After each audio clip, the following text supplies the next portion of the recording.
Hey foodie friends, Jessica here. We are back with Facebook Live and Instagram Live on Mondays at 1. I know it's kind of an odd time for most people, but for me, having kids, this is nap time and that's what works. So we are going to be trying some things a little bit differently today. We are using a different program to do our Facebook Lives. And right now I'm checking on my iPad here to make sure that it's up. It is. And now I also need to check to see if it's up on Instagram because we're supposed to be going to both Instagram and Facebook at the same time. It's super exciting. So as you start watching, if you could just leave me a little chat, tell me who you are, where you're from, and hopefully these will start popping up so that I can see them. We had a little bit of difficulty today because we were supposed to have some webcams and a mic, well, a mic meaning my AirPods. My AirPods would not connect to the computer. Well, I guess we'll have to figure it out next time because it doesn't look like we're live on Instagram. Oh well, we'll keep going with Facebook and we'll figure it out for next time, right? It's the best we can do. So I have, hi Rebecca. Rebecca's cheering me on today, as well as my mom. It's good. Got a couple of hardcore followers. So because we don't have the webcam, I don't have my laptop right here. So I can't put up the captions that I'd usually be putting up that I prepped all in there. I only have my little iPad ready to go. So bear with us. Get a few more people on. And we will get started. Oh, I don't want to do that. Mute myself. Okay, stop. Okay, maybe that wasn't a good idea.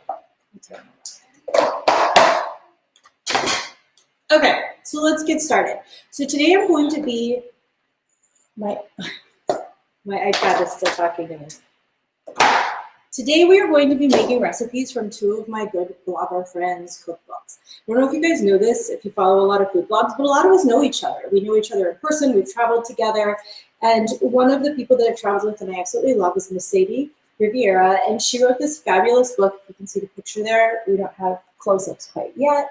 It is Weeknight Gourmet Dinners, and if you watched us earlier this week, we played our game called Recipe Roulette. It was on Friday, actually, where we picked a recipe at random from the book, and the recipe we came up with was Bloody Mary chicken. It is that fabulous picture that you saw on the teaser feed. And my friend Mary Yunkin over Bare Feet in the Kitchen, she has a book called the Weeknight Dessert Cookbook. So they just kind of went hand in hand, and we figured we could make a quick dessert while we were waiting for our chicken to cook. And the recipe we chose from her book, using Recipe Roulette, was M&M's Treasure Cookies. Give you a close up there. My kids are going to love those. Vivian, who was the star of our show at the beginning of COVID, is at school today, and she'll be sad to learn that she didn't make it to the filming or to make cookies, because those are her favorite things to do. So Miss Sadie, and she's over at the Notchery. Her Bloody Mary chicken is inspired by these ridiculous Bloody Marys that you get when you know, back in the day when you used to be able to go brunching, where you'd get like a slider and a piece of fried chicken and shrimp and all of this stuff on top of your Bloody Mary. She said, I want to make that into dinner. So I've already started by marinating our chicken. We're going to start with chicken breasts. These were huge chicken breasts. So I went ahead and butterflied them in half so that they'd be a little bit thinner. I'm also going to do our oven time a little bit higher than she suggests, just so that I can get it cooked a little bit faster. Be here all day listening to me talk. So the first step is to use clean paper towels. She does specify clean. Do not use dirty paper towels to blot your chicken. And I do have clean hands. I'm going to take the chicken out and blot it off. You don't want too much moisture on chicken like this. We're gonna wrap it in bacon and put another sauce on top of it that is much like having a very spicy Bloody Mary. You can mute the sauce if you don't want spicy. I'll show you some of those, or at least my ideas on how to modify that. These are not not in the book. How many other people hoard cookbooks like I do? I own so many cookbooks. I read them like regular books. I can't get enough. I love the pictures. I love to read the recipes, see what people have to say, see what different things they're doing. You throw these away quick. I can't even tell you how many of them I own. And then I line them all up in the color of a rainbow on a bookshelf so they look all pretty. Got that idea from my friends over at the Home Edit. So next what we're gonna do is, and my fingers are still dirty, I recognize that, we'll wash them after I'm done playing with raw chicken, is wrap the chicken in peppered bacon. If you can't find peppered bacon, which is just bacon that has very large, coarse texture of bacon, of ground pepper on the side of it, I'm sure you'll be fine with applewood smoked bacon or any other kind of bacon. I'd shy away from using something too thick because then it's not going to cook all the way through. The bacon won't, or the chicken. So we're going to use 2 strips of peppered bacon on each chicken breast. Tighten it up. You don't really need toothpicks or anything. Lay it seam side down onto your baking sheet. I have a baking sheet prepared over here. I realize that now it's being cut off by my follow us on Facebook sign. We'll get that for you in a second and I'll show you. It's a rimmed baking sheet lined with aluminum foil. You want to use a low rimmed baking sheet, not a deep baking dish. Deep baking dishes with high sides, like a regular 9x13 for something like this, can actually slow down the cooking because you're almost steaming the chicken instead of cooking or roasting the chicken. We don't want to do that. This one's really big, so it's getting 3 strips of bacon instead of 2. These don't have to be pretty. They just have to be delicious. If you couldn't find peppered bacon, you could also do a really coarse grind of pepper on top of just regular bacon. And I'm sure it would be just dandy. Okay, I've got 3 chicken breasts, all wrapped in peppered bacon. I'm going to set this aside and wash my hands real quick. I don't have a film crew, so you can't watch me wash my hands.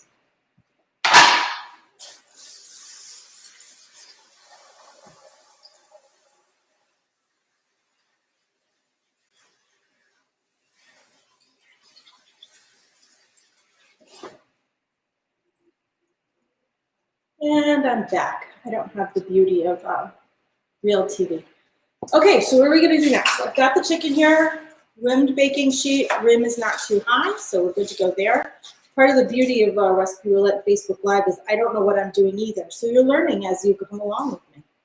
So the next thing we're gonna do is make the sauce. So after you've marinated this, I forgot to get there, we marinated it in Bloody Mary mix. She suggested McClure's. I used Mr. and Mrs. T's, which I think is probably the most widely available. It was at our local grocery store, so that's the only place I went yesterday. So I blobbed them off, clean paper towels, wrapped them in peppered bacon, and now we're going to make a sauce. So the sauce is going to be not super saucy. It's going to be more of a paste that's going to go over the bacon and the chicken. Really stick to it so you get all of those delicious Bloody Mary flavors after it cooks. Okay, so we're going to combine tomato paste. We need 2 tablespoons of tomato paste. Can we just discuss that this is the largest can of tomato paste I've ever seen? They always come in really small cans. My husband came home with this one yesterday and I was like, wow, I guess I'm gonna need a couple more recipes to use tomato paste in this week because that's a lot. Okay, so 2 tablespoons. And of course that's not coming out because why would it? Let's get a spatula. Do you guys have favorite cookbooks? If you do, would you put them in the comment section? Let me know what you cook the most from or what you reference the most. Rebecca, I'm reading from really far away. I've got a couple of other cookbook lovers in the audience. Okay, I may have had more than 2 tablespoons of tomato paste there, but we've got a lot of tomato paste, so I'm not gonna apologize for that. Okay, 1 teaspoon of prepared horseradish. This is my favorite brand. It's called Bubby's. I just like the name. I think it's fun. Prepared horseradish. So horseradish is actually a root. It kind of looks similar to ginger. It's really hard to grate. It's kind of grainy. I mean, if you've ever worked with it, you know it's kind of stringy. And when they do prepared horseradish, they put it in a solution of vinegar and water. It takes away a little bit of the bite, but it keeps it moist, because if you just grate the root fresh, it loses its moisture super fast. Different varieties will have different heats to it, just like a chili pepper or something else. And this one, I can tell you, I can smell from right here. My husband likes super hot cocktail sauce, like it's not normal. He burns himself cocktail sauce and wasabi, so we get the hot horseradish. I forgot what I was saying. Okay, next is white wine vinegar. Pretty sure if you don't have white wine vinegar, that an apple cider vinegar would probably do just well, or just plain white vinegar. And next is sriracha. I'm just gonna eyeball the sriracha, guys. It's a half a teaspoon of sriracha. So this is pretty spicy, but we like spice in this house. And then we're supposed to reserve a tablespoon of Bloody Mary mix. We're just gonna do a little splash. When I'm at home cooking from recipes and not actually developing them for somebody to see and use, I very rarely measure evenly. Does anybody else do that? Who else eyeballs most of their stuff? Now we need 1.5 teaspoons of brown sugar. The brown sugar is going to balance out all of this acid, because we have a lot of acid going on here. Molasses flavors. I'm using a light brown sugar. It calls for light brown sugar, but I bet you dark brown sugar would be phenomenal as well. Probably just use regular sugar or even honey or agave nectar if you don't have brown sugar. But you do need something sweet to balance out all of this spice and acid. So it's coming together pretty easy. No need for like heavy duty mixing. Kind of looks like a cocktail sauce, to be honest with you. Smells good. Okay, so we're gonna slather this onto our chicken. And it was that easy. This is our last step before it goes into the oven. It's pretty exciting. Then we'll make some cookies. My oven's ready. I almost forgot to preheat my oven before we started. I was so frantically trying to get my AirPods to work that just would not connect to my laptop to save the life of me. And I almost forgot to turn on the oven. That would have not been good. Okay, so here we go. We've got chicken marinated in Bloody Mary mix, pre-made Bloody Mary mix. It has been wrapped in peppered bacon and slathered with a tomato paste, horseradish, brown sugar, white wine vinegar, and sriracha paste. And now we're gonna throw it in the oven. So here it's 375 for about 30 minutes, but since you guys don't want to sit here and listen to me yap on about boring things like horseradish, I upped my time or my temperature just a little bit. And since I cut these pretty thin, I think we're going to be able to cook them in about 18 minutes. So now you just need to listen to me talk about cookies for 18 minutes. It's going to be exciting. Hold on one second.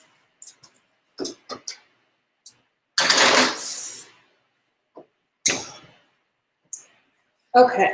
So if you missed it, weeknight gourmet dinners. Well, I've got this.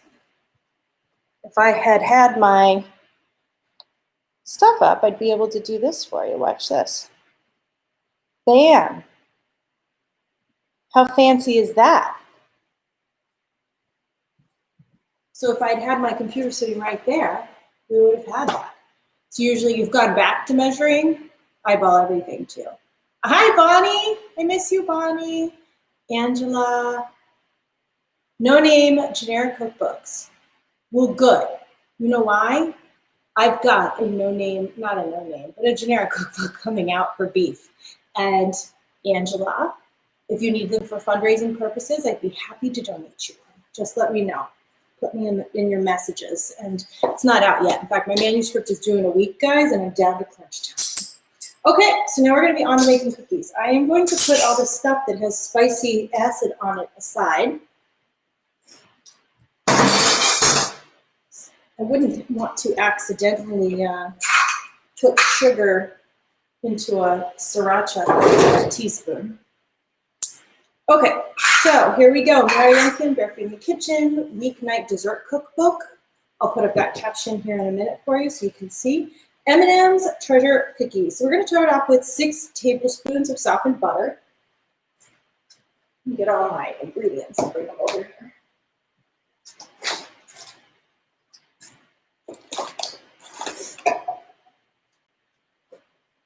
We get to use cornflakes, guys.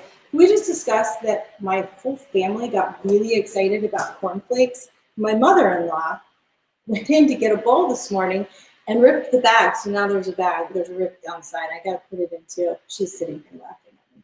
We're going to have to put it into a Ziploc bag after I use them today. Okay, so softened butter.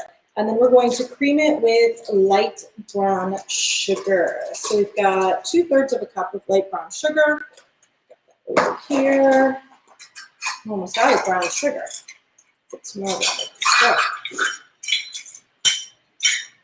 I'm going to cream those together. Some people skip creaming together the butter and the sugar. Please do not skip that step. It incorporates air into the mix and it evenly mixes them so you don't end up with a clumpy and uneven cookie dough in the end. And the more mixing you can do before the flour gets added, the better. One of the reasons that people get dry real cookies is that they overmix them, and that's either incorporating too much air after this process, after the step of all the wet ingredients, or putting in the flour and then overmixing with the flour, and it overactivates the gluten and it gets all yucky. So I'm going to cream these together, and while that happens, I'm going to grab an egg from my fridge because I forgot to add one before we started.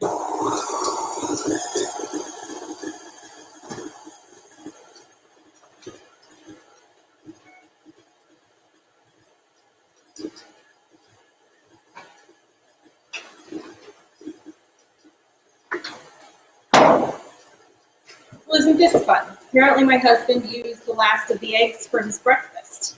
So now all we have is liquid egg whites in a carton.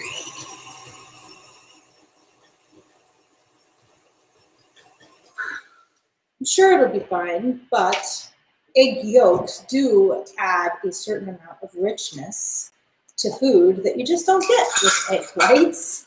So I will be calling him, he's out running errands, to make sure that he brings me home some eggs. Not cool, David, not cool. Okay, so here's our egg. I'd use air quotes if I had use both my hands.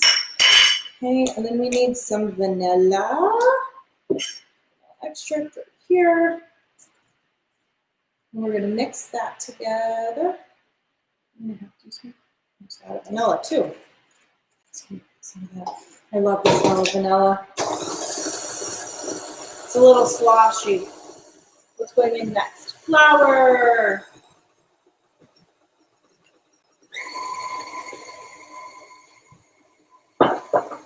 Flour.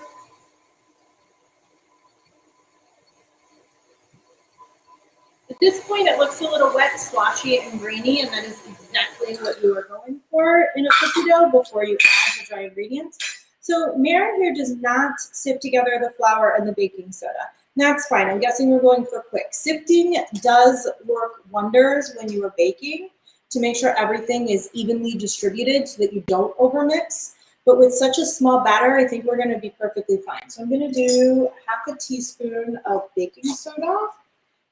And to try and get it evenly distributed, I'm going to attempt to sprinkle it evenly over the dough.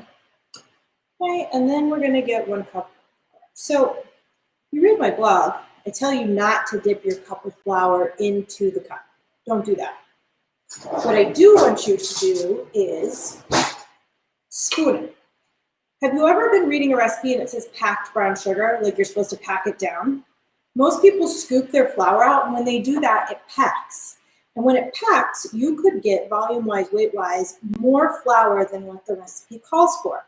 It's supposed to be loosely spooned into the cup so that you get the right amount. So we're gonna over spoon it in here. And then I'm gonna use, some people have got fancy tools. I use the back of a butter knife. I just scrape it along the top. And then I have the perfect 1 cup of flour. It's another reason why people get dry cookies and brownies and cakes, because they use too much flour because they pack it in there. Don't pack it. Okay. Just moved and everybody told me I needed to get rid of all my cookbooks. Don't get rid of your cookbooks. That's just not cool. You will use them, Bonnie. If you've gone to my page for Recipe Roulette, I'll have to make sure that the link is up after it's done. Go to my page for Recipe Roulette. Challenge yourself once a week to pull out one of your cookbooks and play my Recipe Roulette game. While the cookies are baking, we're gonna have a few minutes between cookies and chicken. I'll show you how I play it. Maybe we'll even pick our recipe for next week's Facebook Live on this Facebook Live. That'd be fun, right? Okay, so let me shut this. I'm gonna go ahead and put the flour and the baking soda and mix it in. Don't start out too strong or else you end up with a big flour bomb of stuff. Get all this stuff out of the way so you can see it.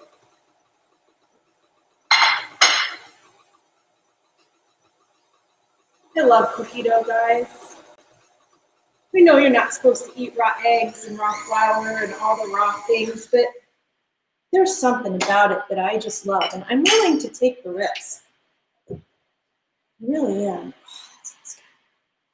Okay, next up we have cornflakes. The ripped bag of cornflakes. We need 1 cup of cornflakes. I'm about to make a mess, I just know it. Well, yep, okay. You'd think Vivian was here helping me because I'm making a mess like a 3-year-old makes messes.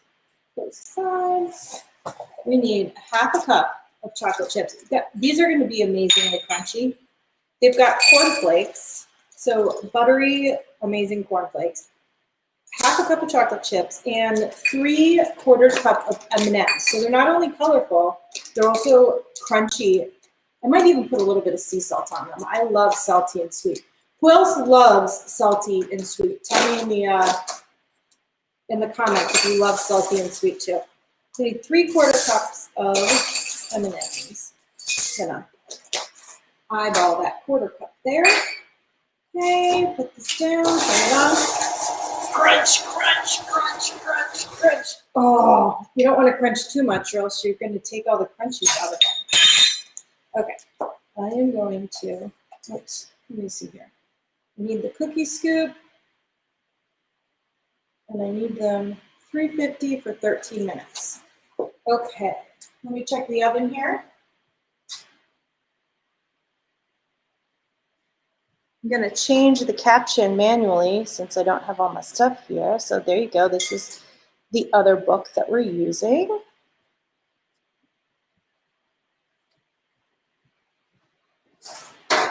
I am using an insulated baking sheet. You can see this. It's kind of thicker than a regular baking sheet. Oh, I've got cookie dough that fell out of the mixer. I'm eating raw cookie dough, and it's okay. Don't judge me. Insulated baking sheets help the air circulate around your cookies so that they cook more evenly. I also used to think that things like parchment paper and cookie dough scoop were extravagant things that I didn't need. And let me tell you, I am wrong. These are wonderful items. You get nice even cookies with a cookie dough scoop and cookies that don't brown on the bottom with parchment paper. There's absolutely no reason to not use them.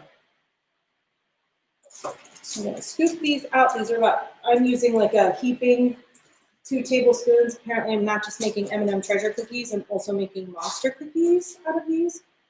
This one doesn't quite full. Okay. So Barry is very particular when she says, do not let these cookies brown. You want them to look a little undercooked. Totally my jam, Mary. I love cookie dough. No, I don't have actual egg yolks in this batch. This is it's egg white cookies. Hopefully they come out right. And if not, we're gonna blame David, my husband, for ruining Facebook Live today. Or we could say that I wasn't prepared because I didn't check to make sure there were eggs after breakfast, but okay.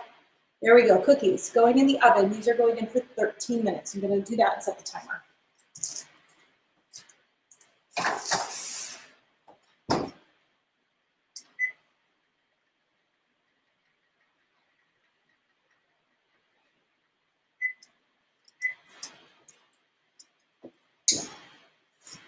Our chicken is looking good. I checked on it. Okay, I'm going to clean some of this stuff up, and then I'm going to grab a random cookbook from my cookbook collection, and we'll go ahead and we'll pick something to make next week, because that'll be fun, right? Give me 1 second.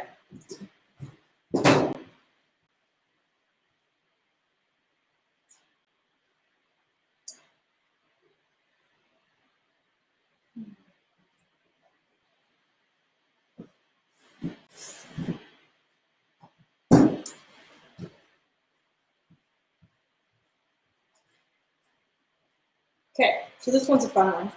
Faith, Family, and the Feast. This is Kent Rollins and his wife, Shannon. I had the pleasure of meeting them on a trip to a cattle ranch a couple years ago.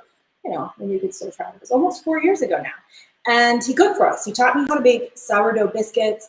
We made some amazing steaks on a chuck wagon in the middle of a field, along with biscuits and baked beans. In fact, I have one of his baked bean recipes on my site because it was the most amazing baked beans ever. So let's go and pick it. So this is how we play recipe roulette. I grabbed the cookbook. I know I want to make, let's see. We can do appetizers and snacks, soup, salads, and breads, vegetables and side dishes, grill, that'd be interesting, and beef, pork, fins, and feathers, or dessert. We're doing a main and dessert today, so let's do appetizers and snacks. So that's from page 51 to 79. So what I would do is hold on, let me take my caption off so you guys can see my cookbook.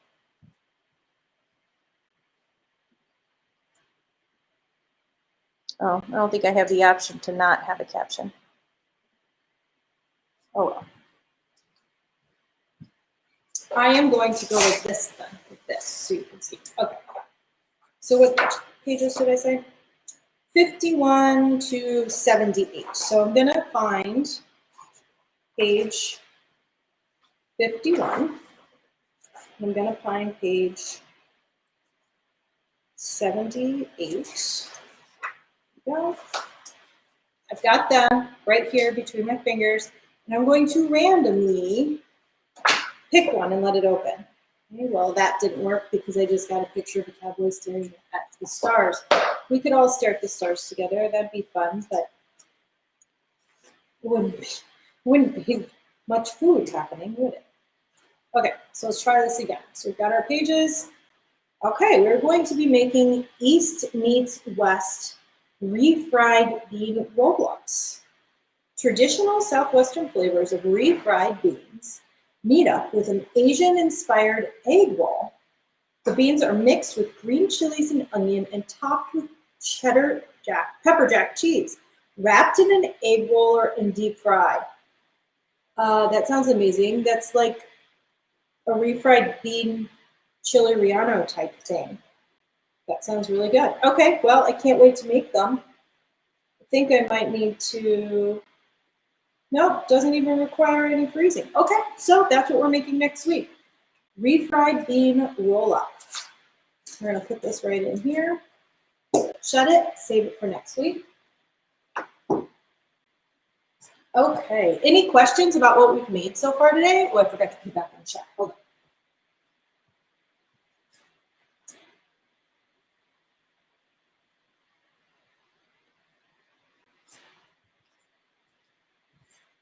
Well, is that Bloody Mary chicken is legal because we didn't put any alcohol in it. But even if we did put alcohol in it, and I'm not telling you the vodka isn't great in cooking, all the alcohol would burn off anyway, so it's really not much of a problem.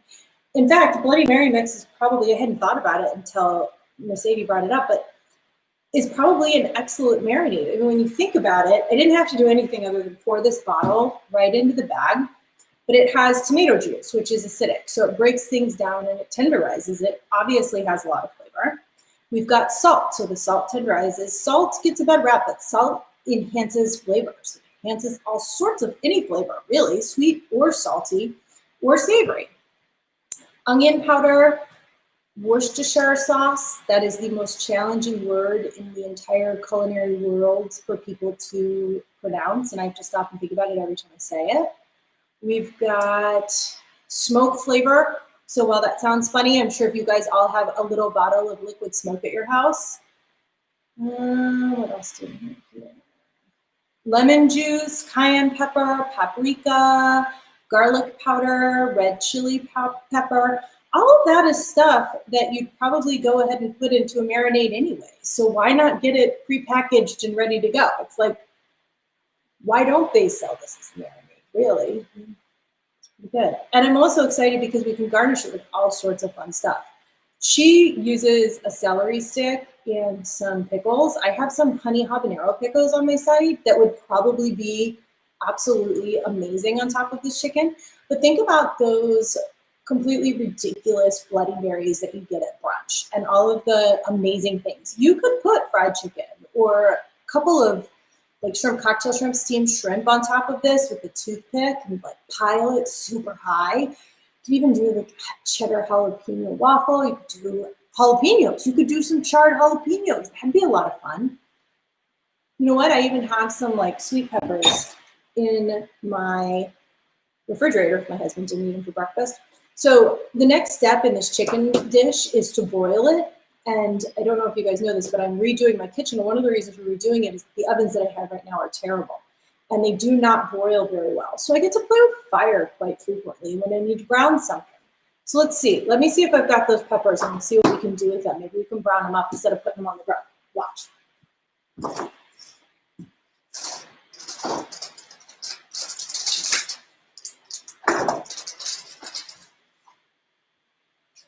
Isn't this kind of fun at Facebook Live? We get to ad-lib stuff. So is that ask your 9-year-old son if it's legal to play with fire. I'm pretty sure he'll say yes.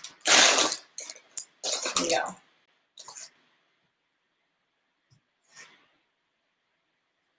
This is how I was planning on browning my chicken. Probably need tongs to not burn this.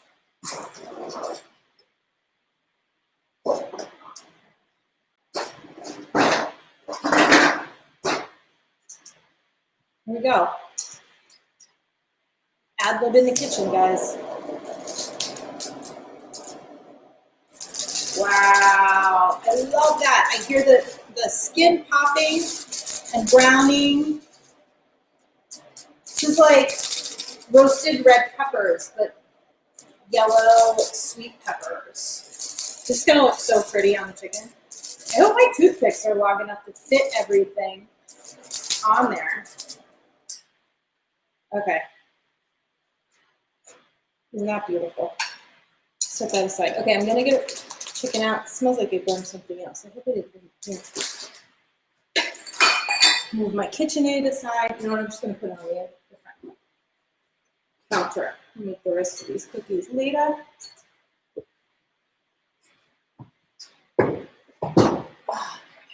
Okay, I'm gonna pull the chicken out.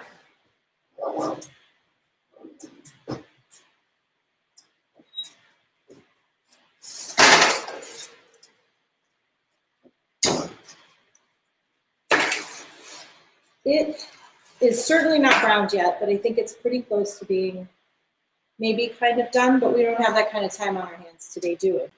So here we go. We're going to give it a nice char. Fire!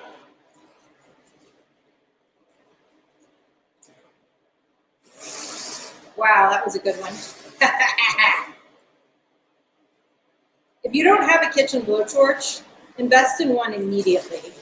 They are good for all sorts of stuff, including just show-stopping events like that kind of a thing during dinner parties. Nice char. A little bit more right there. A little bit more flame going. Perfect. Okay, put it on a plate.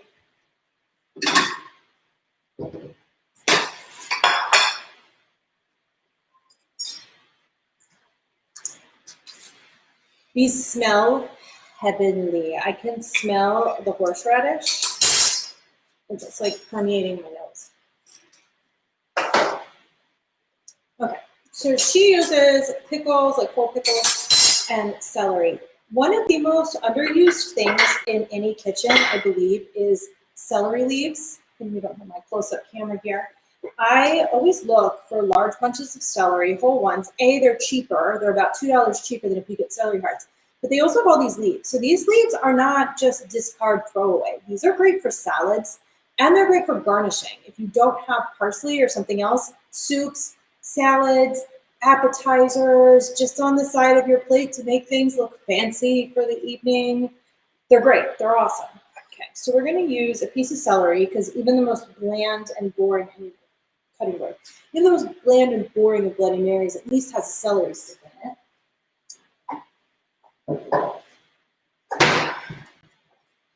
Okay, so notes for next week for me. Be a little bit more prepared on what I decide to need and use. You know what? I want a piece that has leaves on it. Let's find a piece that has some leaves. I also use these in salad dressings, the celery leaf pieces. You could just do that and say it's your salad. Okay, we'll do that. We'll use it on the side.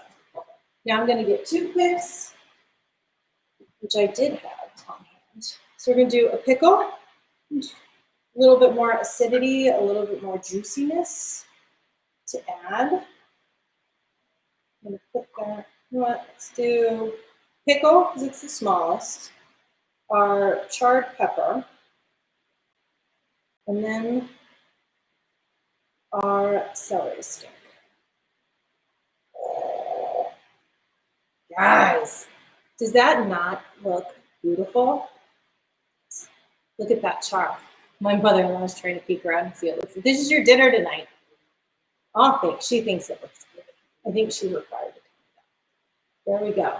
Okay, so let me see it tapered in here should be completely cooked through since we were running low on our time today.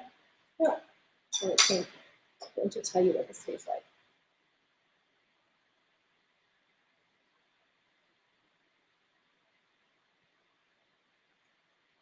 It tastes like a Bloody Mary on chicken. That is really, really good. It is spicy. If you don't like spice, then this probably isn't for you. But if you do, that is pretty amazing. It's like a Bloody Mary on chicken, and the pepper bacon just brings out so much salt. The pepper, both the texture on the pepper and the fatness from the bacon just make the bite.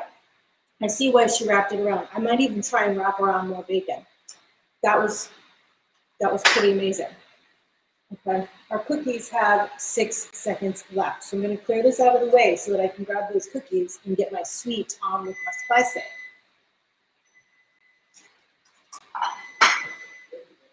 It does smell good.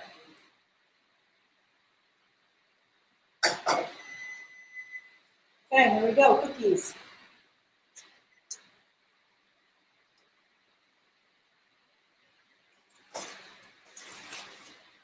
Okay, she said to take them out before they brown. Ours are a tad bit brown.